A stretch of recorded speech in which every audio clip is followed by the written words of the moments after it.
우리나라 군대의 그 뛰어난 전투력 이야기를 한 때마다 아주 자주 등장하는 이야기가 있습니다. 바로 국민의 절반이 조준 사격을 할 수 있다는 이야기입니다. 총 들고 쏠 때 당연히 조준 사격하는 것 아니야? 하고 반문하는 분도 계시겠지만 그건 본인이 한국 남자이고 또 아마도 군대를 다녀온 분이시기 때문에 그걸 당연하게 생각하는 겁니다. 일반적으로 군대에서 군사교육을 받아본 적이 없는 사람들은 조준 사격이 뭔지도 모릅니다. 그리고 조준 사격은 커녕 총을 어떻게 매거나 잡아야 하는지도 모르는 등 총파지법에 대한 기본적인 개념 자체가 없습니다. 그건 당연한 겁니다.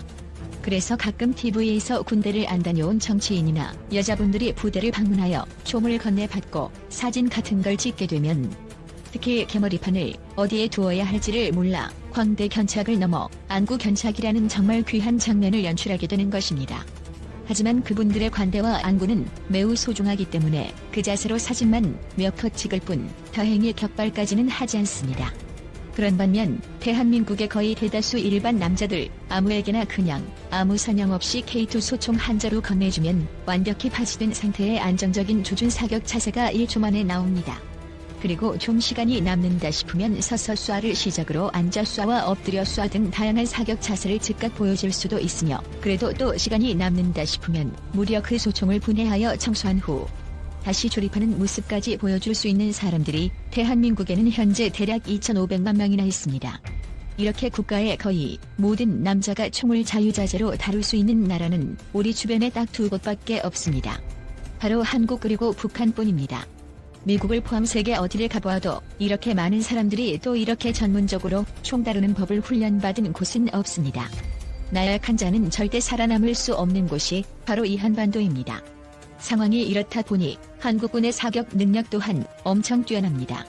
개인적으로 옛날에 예비군 다닐 때 다른 건 다 귀찮은데 유일하게 사격은 오히려 기다려졌습니다.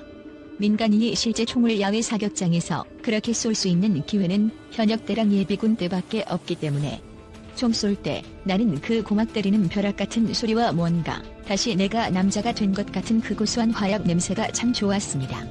그리고 함께 훈련받던 누구 하나 제대로 된 복장을 한 사람이 없는 동료 예비군 분들도 보면 사격할 때만큼은 단순히 좋아하는 게 아니라 각 잡고 쏘는 사격 능력이 다들 장난 아니었습니다.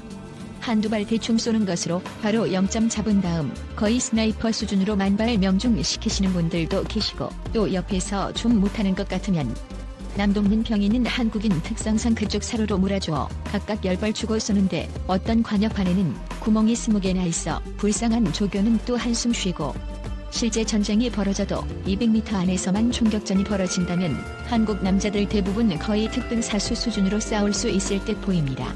하지만 300m 또는 1km가 넘는 거리에서는 얘기가 다릅니다. 전문 스나이퍼 라이플과 뛰어난 성능의 조준경이 없다면 500m 이상은 아무리 슈퍼예비군이라고 하더라도 맞추기 어렵습니다. 그런데 과거 한국 전쟁 때 어느 한국군 병사가 이 모든 걸 뒤집어버리고 또 그걸 지켜보던 미군 장교가 미군들이 기겁을 하던 사건이 있어 여기 소개합니다.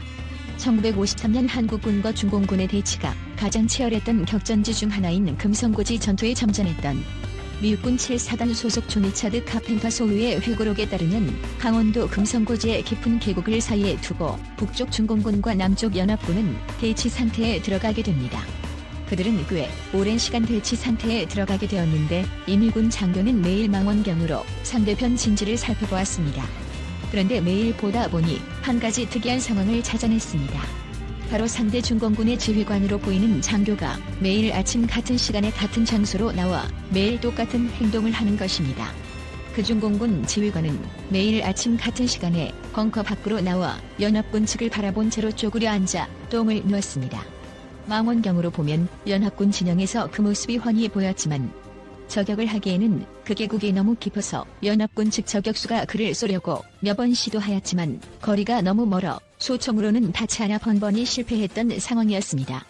그런데 갑자기 한국인 저격수 한 명이 나서더니 자기가 저중공군 지휘관을 잡겠다며 그 정도 먼 거리까지 닿을 수 있는 저격총을 찾기 시작합니다.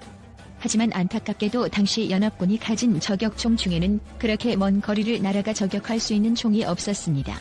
미군 장교의 회고록에 당시 정확한 거리가 나와 있지는 않지만 아마도 최소 1km 이상 되는 거리가 아니었나 싶습니다. 아무튼 필요한 저격총을 찾지 못하자 그 한국인 저격수는 포기하지 않고 계속 방법을 찾습니다. 그러다가 저격총이 아닌 59경 캘리버 기관총은 그 먼 거리를 날아갈 수 있다는 사실을 알게 됩니다. 총신이 길다고는 하지만 반동도 심하고 태생적으로 사방으로 총알을 뿌려대는 기관총을 가지고 그것도 원거리 저격을 한다는 발상은 사실 말도 안 되는 것이었지만 그러거나 말거나 그 한국인 저격수는 그 기관총으로 저격을 하기로 결심하고 금방 어디에선가 저격용 스코프를 구해와서는 기관총에 달고 그 다음 혼자 먼 거리를 겨냥하며 0점을 맞추는 등 차근차근 저격을 할 준비를 해나갔습니다. 카펜터 소위를 비롯하여 연합군 진영의 다른 미군들은 그 한국인 저격수의 모습을 보며 지금 저 사람은 저 큰 기관총에 스코프를 달고 과연 무엇을 하려는 것인가 다같이 흥미롭게 지켜보았다고 합니다. 그리고 다음날 아침이 밝았습니다. 카펜터 소위는 그날도 어김없이 망원경으로 상대 진영을 관측했고 그날은 또 바람도 매우 잔잔했습니다. 그리고 한쪽에서는 그 한국인 저격수가 벌써 일어나 저격용 스코프를 단 그 우스꽝스러운 59경 기관총의 위치를 잡고 거치대에 올려놓은 후 실제로 구중공군 지휘관을 저격할 준비를 하고 있었습니다. 어제부터 쭉 그를 지켜보던 미군들은 과연 이 한국인 저격수가 저 기관총으로 이 깊은 계곡을 가로질러 그를 맞출 수 있을까 없을까를 두고 내기를 했습니다. 드디어 운명의 시간이 찾아왔고 구중공군 지휘관은 그 전날과 똑같은 시간에 벙커에서 나와 일말의 의심도 없이 이쪽을 향해 쪼그려 앉았고 바로 그때 스코프를 통해 줄곧 그의 동선을 따라다니던 한국군 저격수는 기관총의 방아쇠를 당겼습니다. 기관총의 총소리가 계곡에 울려 퍼지며 메아리 치는 사이 종아리 가슴에 명중한 중공군 지휘관은 그대로 앞으로 꼬꾸라졌습니다. 그 한국인 저격수는 그날 하루 종일 자신의 기관총을 메고 다니며 보이는 사람마다 자기 총과 그날의 저격을 자랑했다고 카펜터 소위는 회고록을 통해 전하고 있습니다. 한국 사람들이 활을 말도 안 되게 잘 쏜다는 것은 마치 지구가 둥글다는 것만큼이나 우리뿐 아니라 세계인 모두가 다 알고 있는 사실입니다. 그런데 뭘 이렇게 쏘는 능력이 우리 한국인들에게 몰빵된 것인지 우리는 활뿐만 아니라 총도 잘 쏘고 포도 잘 쏘며 또 미사일도 잘 쏩니다. 그중 특히 총은 거의 활만큼이나 잘 쏩니다. 올림픽에서 항상 금메달 효자 종목도 사격이고 또 세계 유일 올림픽 사격 3連覇의 주인공 또한 한국인입니다. 일단 사격이라는 것은 멀리 있는 어떤 목표를 설정한 후 그것을 오차 없이 잘 맞추는 능력인데 우리 한국인들은 태생적으로 그걸 엄청 잘 하는 것 같습니다. 그리고 그건 단지 활이나 총 또는 포와 같은 무리들을 쏘는 것뿐 아니라 지난 70여 년 동안 이 나라가 달려온 발자취를 보면 그 계곡 너머에 있는 지휘관을 결국에는 명중시켜버린 그 한국인 저격수의 일화처럼 정신의 영역에서도 그대로 발휘되는 능력처럼 보입니다.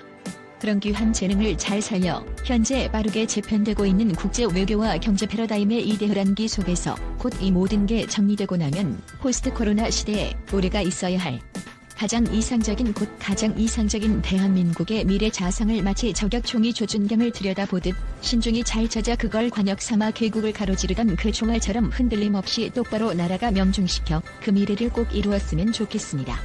대한민국 만세. 감사합니다. 이 동영상은 유튜브 채널 인터넷신문에서 제작하여 게시한다. 끝까지 시청해주셔서 감사합니다. 다음